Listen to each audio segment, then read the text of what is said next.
Praise lord అందరికీ. నిర్గమకాండము 23వ అధ్యాయము 21వ వచనంలో దేవుని వాక్యం ఈ విధంగా సెలవిస్తూ ఉంది. ఆయన సన్నిధిని జాగ్రత్తగా నుండి ఆయన మాట వినవలెను అని దేవుని వాక్యం సెలవిస్తుంది. మనం ప్రతి దగ్గర జాగ్రత్తగా ఉంటాం.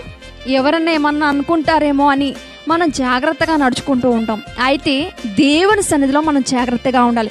మన ప్రవర్తన జాగ్రత్తగా ఉండాలి. ఆయన మాట శ్రద్ధగా వినాలి. ఆయన ఏమైతే మనతో మాట్లాడుతున్నాడో ఆ మాటను మనం జాగ్రత్తగా వినాలి. మనం ఇతరులు చెప్పిన మాటలు జాగ్రత్తగా వింటూ ఉంటాం.